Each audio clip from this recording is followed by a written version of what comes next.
कैसा पति चाहती हो? तो कहा विष्णु वरदम, मैं साक्षात विष्णु भगवान को ही अपना पति बनाऊंगी।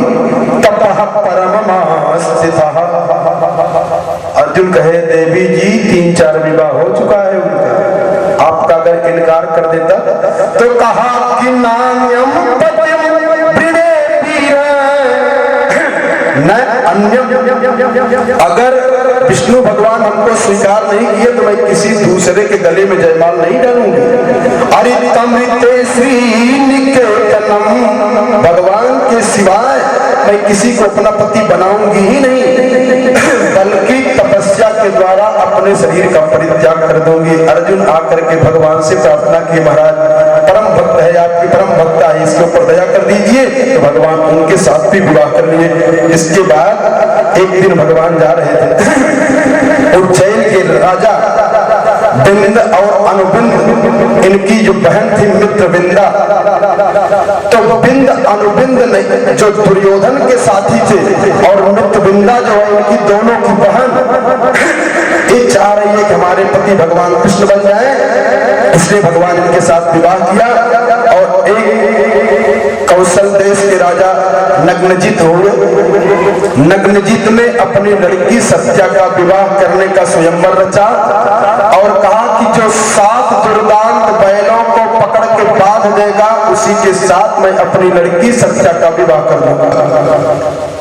की कथा में कितनी गहराई है। 7 बैलों को बांधना है, जो 7 बैलों को बांधेगा राजा नग्नजित करे मैं अपनी लड़की सत्या का विवाह उसी के साथ में कर दूंगा। भगवान घूमते हुए जा रहे थे तो देखा कि जैसे बड़ी बड़ी बस 2 एक्सीडेंट हो जाए और 7 पेशेंट ही पेशेंट हो, वृद्ध दशा राजाओं को, किसी की हाथ टूटा है, किसी का पैर टूटा है, किसी की आंख फूट गई है, किसी की नाक से खून गिर रहा है। भगवान सोचे कि क्या हो गया है यहाँ, देखे पता किए तो कहा महाराज राजा नग्नजित ने स्वयंवर रचा है अपनी लड़की का, सब राजा लोग 7 दुर्दांत बैलों को बांधने के चक्कर में ये दशा करा रहे हैं। गए तो देखा और ज्यों ही भगवान श्री कृष्ण को उस अपने यज्ञ महोत्सव में देखा सत्यभामा सत्या ने तो प्रसन्न हो गई और जो जयमाल लिए हुए हैं सुखदेव जी कह रहे हैं कि परम विलोक्याभिमतम समागतम, भगवान आए अंदर, सत्या ने देखा, निगाह पड़ी, तुरंत ही आह्लादित हो गई, हे भगवान अरे नरेंद्र कन्या चक्रमे रमापतिम, उसकी निगाह में लग रहा है कि साक्षात लक्ष्मी के पति आए हुए हैं। और भूयादयम में पतिराशिषो मलाह, महाराज ये हमारे पति हो जाए मैं चाह रही हूँ। और तब क्या किया उसने, यद्पाद पंकज रजः शिरसा बिभर्ति श्रीरक्षजः सगिरिसः सहलोकपालै, अपने मन में विचार करें कि जिनके चरण का रज बड़े भगवान शंकर जी, ब्रह्मा जी, इंद्र अपने मस्तक पर धारण करते साक्षात वो नारायण आए हुए हैं। भगवान अगर मैंने जीवन में कोई पूजा पाठ किया है तो भूयादयम में पतिराशिषो मलाह, और अपनी तपस्या को दांव पे लगा रही है कि करो तु सत्या यदि में हृदय प्रतई, यदि आपने नियम से कथा सुना है, नियम से व्रत किया है, नियम से पूजा किया है, उसका फल चाहे जहां चाहो वहां बजा लो। ये कह रही है कि करो तु सत्या यदि में हृदय प्रतई, अगर मैंने व्रत का अनुष्ठान का सही ढंग से पालन किया हूँ, हे भगवान उसका ये फल हो जाए, यही हमारे पति बन जाए। और तुरंत ही भगवान आए, भगवान को देख करके राजा नग्नजित भी सम्मोहित हो गए, कहा महाराज मेरा तो मन कर रहा है कि सब प्रतिज्ञा तोड़ डालूं और आपके साथ विवाह कर दूं। भगवान ने कहा नहीं, प्रतिज्ञा मत तोड़ो नग्नजित, मैं आपकी प्रतिज्ञा को पूर्ण करता हूं। तो भगवान ने 7 दुर्दांत बैलों को 7 रूप धारण करके बांध लिया। ये 7 दुर्दांत बैलों को बांधना क्या हुआ, भगवान शंकर जी एक बैल पर बैठते हैं तो देवाधिपति महादेव बन जाते हैं, और ये नारायण 7 दुर्दांत बैलों को ऊपर बैठते हैं, अपने अपने यहाँ सनातन धर्म कितना ज्यादा सूक्ष्मतम निरूपण करता है। जितने देवी देवता हैं उनके जितने भी वाहन हैं सब पशु पक्षी हैं। शंकर जी बैठते हैं बैल पे, गणेश जी बैठते हैं चूहा पे, भगवती अम्बा बैठती हैं शेर पे। क्या इसका क्या अर्थ है? बैल के ऊपर बैठते हैं, काम को घोड़ा बना देते हैं, और हम लोग काम के घोड़ा बन जाते हैं, बैल के घोड़ा बन जाते हैं, बैल के नीचे चलते हैं। यही दिक्कत है। यही हो जाए, बैल के ऊपर बैठने की कला सीख जाओ, बस हो गए देवता, नारायण बन गए। शेर के ऊपर बैठने की कला सीख लो, बस काम बन गया। अब हम लोग शेर के अंदर रहते हैं। बड़ी दिव्य व्याख्या है, आओ आगे देखिए। कहते हैं इतना विवाह किया, 8 विवाह हो गया भगवान का। राजा परीक्षित ने कहा महाराज एक ही साथ में एक जगह भगवान ने 16,100 विवाह किया। राजा परीक्षित घबरा गए, महाराज इतना विवाह करते जाना है? सोचिए, बहू माने पुत्र वधू आ गई है और तब इतने विवाह हो रहे हैं। कहा इंद्रेण हित क्षत्रेण हित कुंडल बंधुना हित मर्त्रा स्थितानेन ज्ञापितो भौमचेष्टितम। भौमासुर इतना बड़ा राजा हुआ कि देवताओं की माता अदिति की कुंडल को छीन लिया, देवराज इंद्र के छत्र को छीन लिया, और जिन राजा को जीतता था उसकी लड़की को जबरदस्ती उठा लाता था।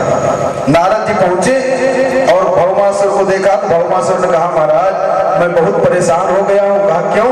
कहा गरीबी आ गई, सब कोष खजाना हमारा नष्ट होता जा रहा है। कहा कैसे, क्या कारण है? कहा मैंने मानसिक संकल्प लिया है कि 1 लाख कुमारी कन्याओं से विवाह करूंगा और रोज 1-2 दिन के बाद विवाह करता रहता हूँ और हमारा सब धन नष्ट होता जा रहा है। तो नारद जी ने कहा कि बेवकूफ, अरे पहले 1 लाख लड़की इकट्ठा कर लो, एक साथ में शादी कर लो, एक बार पंडित को दक्षिणा देनी पड़ेगी, एक बार तुमको कार्यक्रम करना पड़ेगा, बार बार शादी कर रहे हो तो खर्चा नहीं होगा।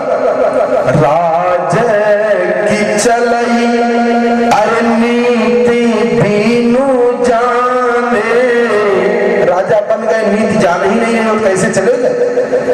तो समझाया नारद जी ने, उसने विचार बनाया, 16,100 लड़कियों को पकड़ करके कैद खाने में रखा और तब तक उसी में से लड़कियों ने पत्र लिख करके भेज दिया भगवान के पास, द्वारिकाधीश के पास। द्वारिकाधीश अपने वाहन बैठ करके और सत्या को साथ में लेकर के आए।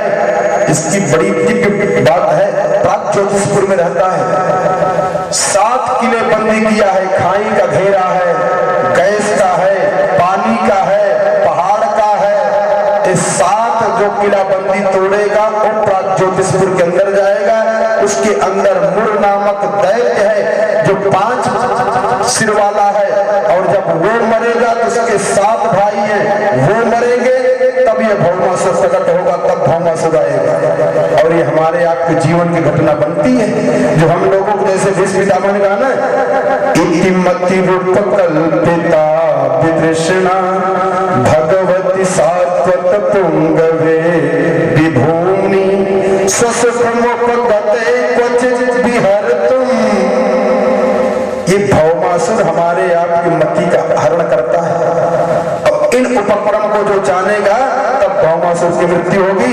तो भगवान आए और मुर नामक दैत्य को मारे, उसके 7 भाई आए उसको भी मारे, और तब निकला भौमासुर। और जब भौमासुर आया तो भौमासुर को भी भगवान ने जब मारे तो कहते हैं सुखदेव जी के सकुंडलम चारु किरीट भूषणम बभौ पृथिव्याम पतितम समुज्ज्वलत, गिर गया। और जब भगवान अंदर जाकर के देखे, भौमासुर के कैद खाने को खुलवाए, उसमें देख रहे हैं कि 16,100 कुमारी कन्याएं रो रही हैं। तम प्रविष्टम स्त्रियों वीक्षा नरवीरम विमोहिताः मनसा पत्रिरेभिष्टम पतिं दैव प्रसादितम। भगवान आए और उन लड़कियों से कहा कि देवी आप लोगों को जहां कहीं पता हो पता बताओ, मैं अपने गरुड़ से वहां भिजवा देता हूं, अपने अपने घर चली जाओ, जो कुछ भी हुआ जो ठीक है, क्या करो अपना प्रारब्ध मान करके दुख भोग लो। लेकिन उन लड़कियों ने भगवान के चरणों में गिर करके प्रणाम किया, 16,100 ने, और भगवान के चरण को पकड़ करके कहा महाराज संसार में हमारा कहीं स्थान नहीं मिलेगा, अपमान होगा क्योंकि मेरे चरित्र के ऊपर सब कलंक लगाएंगे। इसलिए भूयात् पतिरतम भूयात् पतिरयम मह्यम धाता तदनुमोदता।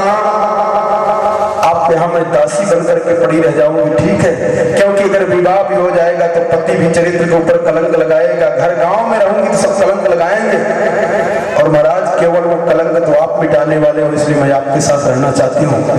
तो जब उन लड़कियों ने कहा कि मैं दासी बन करके रहूंगी, झाड़ू लगाया करूंगी, तो भगवान का हृदय भर आया। कहा देवियों आप दासी नहीं बल्कि पटरानी बन करके रहोगी। विश्वकर्मा को बुलाए और द्वारिकापुरी में 16,100 भवन बनवा करके भगवान ने उन 16,100 राजकुमारियों को अपनी पत्नी बना लिया। अब भगवान का विवाह कितना हो गया? 16,108 गिनती दे दिए और इतनी ज्यादा बना दिए हैं। जरा विचार करिए कि इस कथा का क्या भाव है। बहुत दिव्य भाव। अगर जो एक बार कह ले एक विवाह कर ले, विवाह का अर्थ क्या होता है? शादी नहीं लिखे, विवाह। कहीं भी इसमें बताइए शादी के लिए नहीं, विवाह का, विवाह कर लिया। तो विवाह का शाब्दिक अर्थ होता है वाह। इसका तो मूल शब्द है वाह, वी उपसर्ग लगा हुआ है। जीवन में कोई एक बार बढ़िया काम करता तो वाह। विशेष प्रकार से जब आनंद आ जाए और विशेष प्रकार से समाज को संभालने का कोई तरकीब निकाल दे, उसको बखान है, वाह भाई वाह, कितना बढ़िया काम कर दिया। तो एक बार सब मनुष्य कर पाते हैं, लेकिन परमात्मा ने 16,108 बार ऐसी क्रिया कर दिया है जो संसार में कोई कर नहीं सकता है। मुक्त कंठ से सब बाह बाह कर दिए। दूसरा भाव, ये जो 8 पटरानियां हैं ये अष्टपटती हैं। अष्टपटतियों के मध्य में संसार रहता है, लेकिन इन अष्टपटतियों को अपने बस में अपनी दासी बना लेते हैं, वो परमात्मा है। इन अष्टपटतियों को भगवान ने अपनी पत्नी बना लिया, उनको आदेश देते हैं और हम सब उन अष्टपटतियों के आदेश का पालन करते हैं।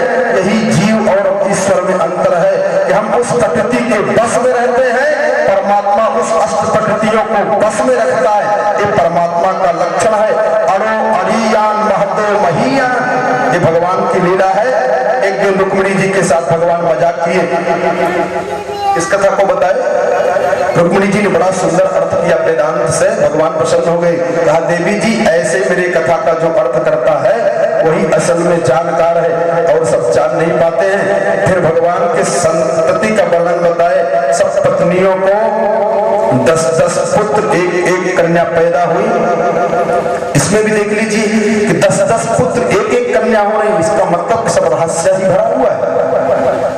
16,108 का एक कारण यह भी है कि रामावतार में भगवान ने 16,100 अश्वमेध यज्ञ किया था, तो सीता जी को छोड़ दिया था। स्वर्ण की सीता बनाई जाती थी, तो प्राण प्रतिष्ठा किया जाता था।